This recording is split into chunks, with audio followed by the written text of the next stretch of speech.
Аманчылыкта кайрадан сиз менен аба толкуну аркылуу кездешип турганыбызга кубанычтабыз. Асылзат айым, анда эмесе келечекте үмүттөнгөн айымдар уктуруубузга кош келиңиз. Сиз менен Шайыр жана Асыл. Саламатсызбы сүйүктүү курбум. Мен да сиз менен ободо амандашып турганыма чын дилден кубанычтамын. Шайыр, мен азыр үйлөнүү тоюнда күйөө менен колуктуу бири-бирине өлүм ажыратмайын, сүйүүнү, кам көрүүнү убада кылышат эмеспи? Ошол эсиме келип кетти. Жаңы эле үйлөнүп жаткан жаштар эми ар дайым бирге болоорун гана ойлоп кубанышат эмеспи? Бүт өмүрлөрү алдыда, алар өлүм ажыратар күндү да ойлогусу келбейт. Чындыгында ошол туура деп ойлойм. Бирок эртеби же кечпи бир күн келет жана эки адамдын бири экинчиси менен биротоло коштошот. Көпчүлүк учурда үй бүлөдө күйөөлөрү көз жумуп, аялдар жесир калышат. Мындайдын жүзүн ары кылса экен деп тилеп, жубайлардын бир карып, бирге узак өмүр сүрүүлөрүн гана кааларыбызды айта кетсек. Кымбаттуу угарман, тилекке каршы жесир калган айымдарга сооронуч сөздөрүбүз менен колдоо көрсөткүбүз келет. Уктуруунун акырына чейин биз менен калыңыз. Адам баласынын башына кандайдыр бир кыйынчылык келгенде, адатта ошондой кыйынчылыкты басып өткөн адамдан туура кеңеш же сооронуч ала алаары бышык. Кымбаттуу айым, биз сизге кайрадан биз менен ободо кездешүүгө убакыт бөлүп отурганыңызга чын дилден ыраазыбыз. Сиз үчүн даярдалган уктуруубуз жашооңузда болуп жаткан кандайдыр бир кыйынчылык, сыноолорду жеңип чыгууда дем берүүчү пайдалуу маалыматтардан болуп калса деген ниеттебиз. Асыл, эсимде Гуля аттуу курбуң жөнүндө көп эле айтып калчу эмес белең. Жана сенин айткандарыңдан улам экөөңөрдүн достугуңар абдан бекем, бири-бириңерге чындап эле ишенчиликтүү дос экениңерди байкагам. Албетте мындай достук мамилелер убакытты талап кылат эмеспи? Ошол курбуңдан күтүүсүздөн телефон аркылуу айткан кайгылуу кабарын укканыңды жана ошол кайгылуу баскычта ага кандай жөлөк боло алганыңды айтып берсең. Ооба, туура. Болжол менен 6 ай мурун курбум Гуля жолдошу унаа кырсыгына кабылып көз жумганын телефон аркылуу айтып калды. Кандайча? Ушул кабарды укканга чейин 1 ай мурун эле Жумабек менен жолукканыбызда, аны жашоо менен ырахаттанып, өзүнө гана мүнөздүү шайырдыгы менен бизди таң калтырып, жакшынакай жүргөн. Гуля бул кабарды бизге биз жатаар алдында чалып айткан. Мен уккан кулагыма ишене албай шалдайып катып калдым. Бир нерсе айтайын десем да оозуман сөзүм качып, ойлонууга да жөндөмсүздөй болуп туруп калыптырмын. Араң гана үнүм чыгып, абдан жаман болуптур. Кайрат кыл дегенге араң жарадым. Экөөбүз жакын дос болгондуктан гана ал өзү мага чалды. Жана экөөбүз телефондон сүйлөшүп жатып бирге ыйладык. Дароо токтоосуз анын үйүнө барып, биринчи көргөндө да эмне айтарымды билбедим. Азыркы кырдаалды жеңилдетүүгө, аны сабырдуу, кайраттуу болууга чакырган сөздөрдү айткым келди. Бирок чынында анын кайгысын жакшы түшүнүп тургандыктан, аны кандай сөздөр сооруторун элестете да алган жокмун. Андыктан жөн гана жанында айтып берип жаткандарын угуп, бир топко отурдум. Анын менен бирге ыйладым. Албетте, ортодо бир нече жолу кыска телефон чалуулар болуп турду. Бирок 4 айдан кийин биз кайрадан көпкө сүйлөшүп, отурууга убакыт бөлдүк. Ошондо жолдошунан айрылгандан кийинки жашоосун курбум мындайча баяндап отурду. Жумабек өтүп кеткенден берки убакыт биздин үй бүлө үчүн эң оор, жашообуздун эң татаал баскычы болду. Аны койгонубуздан кийин жана андан кийинки чөрөлгөлөр аткарылып, бизди курчаган тууган достордун баары өз жай-жайларына тарагандан кийин чыныгы боштук, жалгыздык сыяктуу сезимдер келди. Балдар атасын жоготкондогу кайгырууларын кандайдыр бир жүрүм-турумдарынан билдирип турган чактар экен. Депрессиядан уламалар мектепте ар кандай көйгөйлөр менен кездешип, ыйлап, эч ким менен сүйлөшпөй, четтеп, кыйналып жатышканын айтып отурду. Балдардын бири атасынын каза болгонунан бери апасы менен бир да жолу атасын сурап сүйлөшпөптүр. Ушуларды угуп мен алардын ар биринде жоготуунун аркасында келген абдан чоң кайгы, жараланууну сездим. Албетте, мынчалык кыйын жүктү Гуля өзү жалгыз көтөрүүсү керек болду. Курбумдун ички дүйнөсүндө да, сыртында да болуп жаткан кыйынчылыктарына эмне кылып жардам берип жибереримди билбесем да, кайгысын бөлүшүп, сөзүн бөлбөй аягына чейин угуп турууну туура көрдүм. Анын жашоосу кайра ордуна келгис болуп өзгөргөнүн жана мен бул жерде эч нерсени өзгөртүп жардам бере албасымды ал жакшы түшүнсө да, ичиндегисин жөн гана төгүп бөлүшүп алгысы келип турду. Ушул учурда мен өзүмө бир нече сабак алдым. Биринчиден, кайгырып турган курбуңдун кайгысын унуткандай же жеңилдеткендей эч бир сөз таба албайт экенсиң. Ошондуктан жөн гана жанында болуп, айткандарын угуп, убакыт бөлүү менен колдоо көрсөтө алат экенсиң. Экинчиден, эң жакшы колдоо көрсөтүүнү кааласаң, Кайгырган адамды көптөгөн достор менен жакындар курчап турганда эмес, кичине убакыт өткөндө жардамга келиңиз. Башкача айтканда, жакындан жаңы гана ажыраганда кандайдыр бир деңгээлде колдоо көрсөтө аласыз. Бирок баары өз жашоолоруна, жай-жайына тарап кеткенден кийин, кайгырган адам өз кайгысы менен көбүнчө жалгыз калат. Ошентип бул жол менен жакынынан ажыраган адам 4-6 айдан кийин башынан өткөрө баштайт экен. Үчүнчүдөн, жакынынан ажыраган кайгы тарткан адам биздин тырмакча ичиндеги акылдуу сөздөрүбүзгө эмес, өздөрүнүн сөздөрүнө кулак салып, угуп коюшубузга көбүрөөк муктаж экен.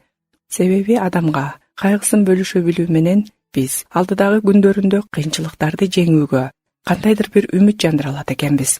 Убакыттын өтүүсү менен гана кайгы жеңилдей баштайт. Бирок анын аягы толугу менен качан бүтөөрүн эч ким билбейт. Себеби кыйынчылыкты ар ким ар кандайча көтөрөт эмеспи. Турмушка чыкпаган аялдар менен жесир аялдар жашоонун кайсы жагы өзгөчө жалгыздыкта күрөшүүгө кыйын экенин билишет. Анткени аларга баарын өз алдынча карап, баарына өзү жооптуу болууга туура келет эмеспи. Кымбаттуу айым, биз турмуш жолунда кездештирген кыйынчылыктарга жооп катары Кудайдын сөзүндө кеп кеңештерди табууга болот. Эмесе ыйык жазуу буга эмне дейт? Кулак төшөйлү.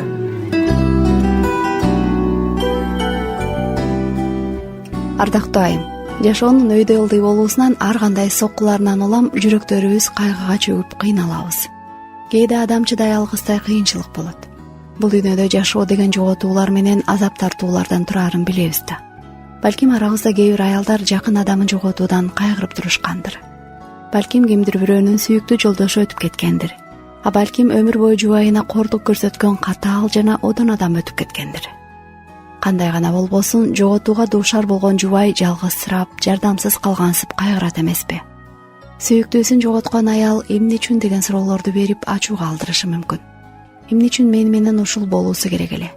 Мен мындай кыйынчылыкты кантип көтөрөм деш ыктымал. Кантип мен жакын адамымсыз өмүр сүрөм? Биз көпчүлүк убакта сооронуч менен камкордукка муктажбыз. Бизди ким коргойт деген ой сана келет. Айланабызда көптөгөн биз тааныган аялдар жолдошторунан ажырагандарын көрүп билип эле жүрөбүз. Өмүрлүк жолдошу гана эмес, бирге кызмат кылган кесиптеши да, жан досу да болуп калган адамын көзү өтүп кеткен жолдошун эскерүү үчүн жана эстелик катары илип кетүүгө ала келген кичинекей буюмду ташка какып кетем деген альпинист келиндин өкүнүчтүү окуясын биз дагы деле унута элекпиз, туурабы? Ал күнү милдет катары өзүнүн алдына коюп алган максатына жетип, эми кайтаарда альпинист аял кырсыкка кабылып калган. Куткаруучулардын баардык аракетине карабай иш натыйжасыз бойдон калды. Кандай гана өкүнүчтүү окуя жана чоң кырсык. Буга окшогон мисалдар көп. Адатта көзү өтүп кеткен адамдын жакындарынын жүрөгүнүн сыздаганын сөз менен жеткирүү кыйын. Кайгысын бөлүшүү иретинде мындай учурда ыйлаган адам менен ыйлап, кайрат айткандан башка айла жок. Өтө тынчсыздануудан улам адам стресске кабылат. Ал эми стресс биздин акыл эсибизге түзмө-түз таасирин тийгизет. Ал эле эмес, үй-бүлө, достор менен мамилегеде таасири чоң. Ошондой эле олуттуу ооруларга да дуушар кылат. Эгер адамдын жашоосу канча болсо да стресске кабылган болсо, кандайдыр бир оору сөзсүз күч аларын эскерткибиз келет. Сырттан караган адамга биздин стресске кабылган абалыбыз айкын эле көрүнүп турганы менен, өзүбүзгө билинбегендиктен абалыбызды түшүнө албашыбыз мүмкүн. Себеби ал жашообузга билинбей, акырындык менен кирген болот. Стресске чалдыктыруучу себептердин бири катуу тынчсыздануу дебедикпи? Ошондой ашыра тынчсызданууларды пайда кылуучу кээ бир бизге жөнөкөй гана суроолор деп саналган индикаторлорун белгилей кетели.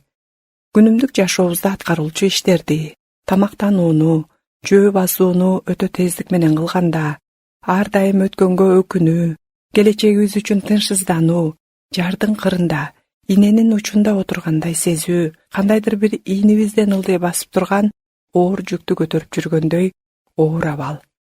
Эс алганыбызга карабай керейлик кечке чарчоо сезими, денебиз өзүбүзгө билинбегени менен кандайдыр бир басым же кысым алдындагыдай тырышкан абал. Өзгөчө моюн жана беттин, ийиндер жана төш дене бөлүктөрүбүздөгү бош эмес, тырышкан абалы.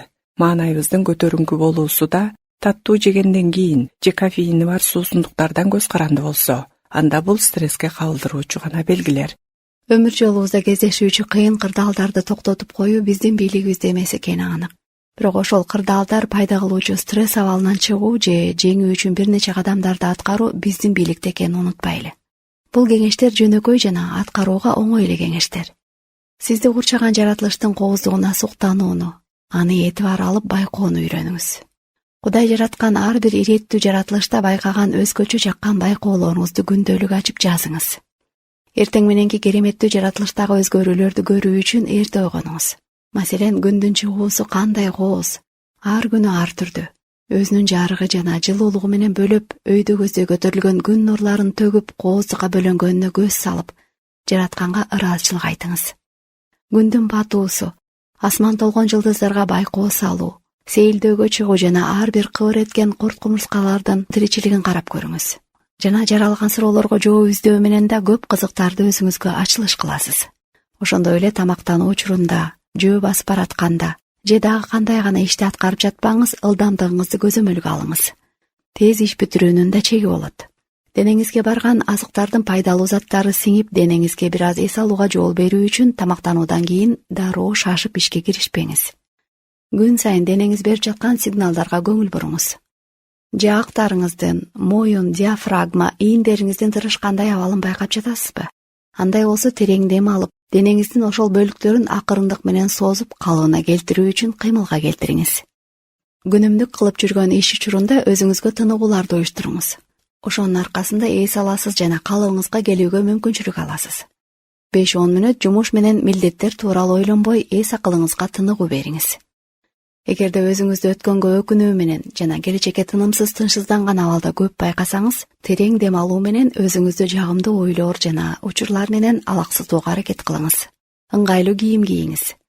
Эгер кийимибиз кысып же дагы башка ыңгайсыздыкты жаратса, дем алуубузда кыйынчылык пайда болот. Таар же чоң кийим ыңгайсыздык менен бирге тынчсызданууну пайда кылат. Эгерде сизди бир нерсе абдан түйшөлтүп жатса, аны ичиңизде катпаңыз. Өзүңүз ишенчиликтүү деп эсептеген адам менен бөлүшүңүз. Курбу же үй бүлөңүздө кимдир бирөө менен болобу же сизге чыгуу жолун көрсөтө алган адам менен акылдашыңыз. Көйгөйдү жаап жашыруу менен биз өзүбүздүн психоэмоционалдык жана денелик абалыбызды гана көбүрөөк жабыркатабыз. Акыркысы жана абдан олуттуусу бул Кудайга таянуу менен сыйынуу. Теңирге баардык көйгөйлөрдү, өзгөчө жакыныңызды жоготуу деген олуттуу маселени, сезимдериңизди, коркунучтарыңызды ачык эле айтсаңыз болот. Жашоомду башкара көр деп сураныңыз. Жашоо кырдаалдарына ылайык туура чечимдерди чыгарууга акылмандуулук сураңыз. Ошону менен бирге тынчтык менен ишеним, кубаныч бер деп кыйынчылыгыңызды ага тапшырыңыз. Эсибизде болсун, кымбаттуу айым, сиз жеңил эле стресске жашооңузду ээлеп алууга жол бере аласыз. Бирок мен билем, стресске өмүрдү ээлетип коюуга болбойт. Мындайга жол берүүнүн кереги жок. Сиз да, өмүрүңүз да абдан баалуу. Шашылбастан өмүрүңүздө болуп жаткандардын үстүнөн ой жүгүртүңүз, анализ чыгарыңыз, стрессти азайтуучу туура кадамдарга умтулуңуз, өзгөрүүлөрдү киргизиңиз, өмүрдүн толуктугунун даамын татыңыз, туура жашоо образына басым коюңуз жана Кудай сиз үчүн белек кылган жакшылыктарды байкап, рахаттануу менен өмүр сүрүңүз. Эгер сиз өзүңүздү дагы деле стресс абалына алып келүүчү нуктан бурула албай жатканыңызды байкасаңыз, ого бетер ашыра чаап күнөөлөбөңүз. Андан сизде орун алып жаткан стресс андан бетер күч алат. Тескерисинче чыгуу жолдору бар экенин эске алып, биз берген жөнөкөй кадамдарды аткарууга өзүңүздү ынандырыңыз. Эми сизге көңүлүңө алба, бул тууралуу ойлонбой эле кой же унут деп айткандардын кеңешин кантип аткарууну билесиз. Асыл зат айым, жүрөгүңүздүн түпкүрүн карап текшериңиз. Адам баласынын өмүрү жердеги жашоо менен эле аяктайбы? Бул тууралуу сиз кандай ойдосуз? А балким Кудай сөзүндө жазылгандай жаныбыз түбөлүктүү экенине ишенерсиз. Адамзаттын тарыхына карасак, ар түрдүү маданияттарда адамды акыркы сапарга узатуу ар түрдүү салт-санаалар менен аткарылып келген. Маселен, бизде кепиндеп көмсө, бирге эле жашап жаткан башка улуттардын өкүлдөрү өз жолдору менен көмүшөт. Жакын адамдан ажыроонун өзү эле өтө кыйын. Эки жакка ажыраткан өлүмгө каршы эч ким тура албайт. Бирок ыйык жазууда Кудай адамдын өмүрү жердеги денелик жашоо менен аяктабасын айтат. Адам тирүү кезинде төөлүккө барганда менин абалым кандай болот деп ойлонусу керектигин жана Кудай адамга күнөөлөрүнөн кечирим алууга чыгуу жолун бергенин да жазуудан окуйбуз. Инжил китебинде Жакандын жакшы кабарында бул тууралуу мындай деп жазылат. Кудай бул дүйнөнү абдан сүйгөндүктөн өзүнүн жалгыз уулун берди. Кудай аны ага ишенген ар бир адам өлбөй түбөлүк өмүргө ээ болсун деп берди. Кудайдын уулу деген ким дешиңиз мүмкүн. ал Ыйса Машаяк. Биз ага ишенүү аркылуу түбөлүк өмүргө ээ боло алабыз. Себеби ар бир адам күнөөкөр жана Кудайдын кечиримине муктаж. Ал эми кечирим албаган адам түбөлүк өмүргө эмес, түбөлүк өлүмгө, башкача айтканда сотко жана жазага кабылат. Ал эми дал ошол соттон жана жазадан куткаруу үчүн Кудай адамзатка куткаруучуну жиберген. Ыйса Машаяк ар бирибиздин күнөөлөрүбүз үчүн курмандык козу катары өлүмгө барган. Биз үчүн кун төлөнгөн, бирок кайра 3-чү күнү тирилген. Эми биз Машаяктын куткаруучу экенине ишеним жана үмүт тартуу менен Кудайдын сөзү убада кылгандай жердеги өмүр аяктаганда түбөлүк өмүргө ээ болобуз. Бүгүн бул мүмкүнчүлүк сизде да бар угарман. Куткарылууга, кечирим алууга шашылыңыз.